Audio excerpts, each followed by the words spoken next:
does punishment work? Certainly we grew up thinking it did, possibly because our parents told us that it worked. They said things like, I'm doing this for your own good, or if I didn't do this, you wouldn't learn, things like that. And we got the idea that if we didn't get punished, we'd turn out really badly. But does the research actually support that? In fact, it does not.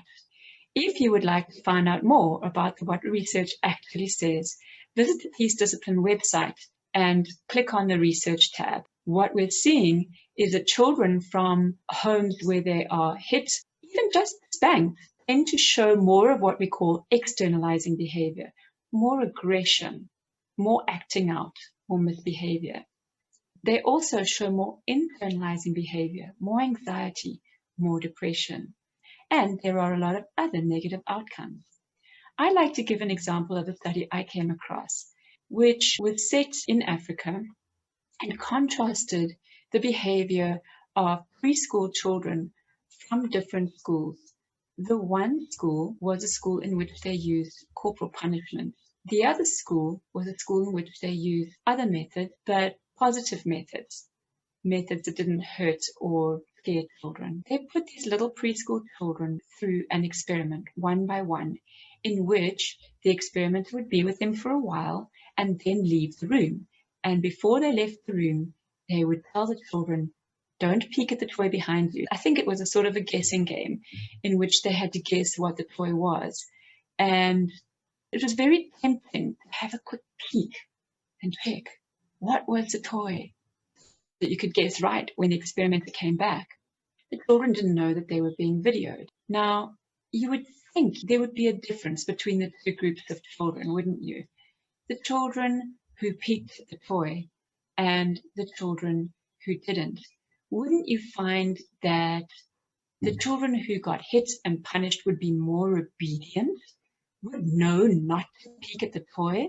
In fact, there was no significant difference between the children who'd been punished and the children who hadn't been punished like that in terms of whether they peeked at the toy. Most children peeked at the toy. It was just too tempting. There was, however, a difference between the two groups of children. The children who got punished lied better about peeking at the toy. When the experimenter came back and asked, so did you peek at the toy?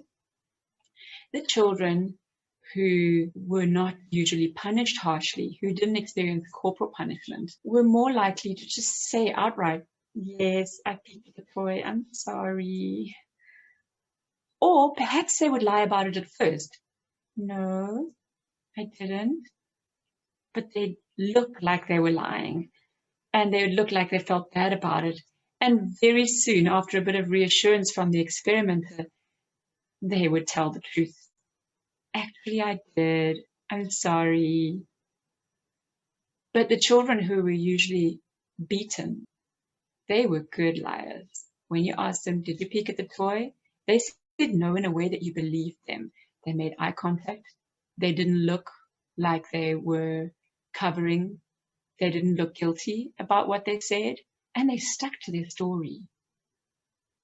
So this experiment leaves me with the question, what are we really teaching children when we hurt them to try to teach them a lesson? Are we teaching them more obedience? The research does not suggest that. We are teaching them how to be deceptive. When we feel in danger, our first priority is to stay safe. So if it looks like you're going to get hurt, it's natural to lie. That's just a human thing. Is that what we're going for in our discipline? As parents, what we decided was we want our children to be able to be open with us. We want them not to fear our response when they tell us stuff. That's all for now.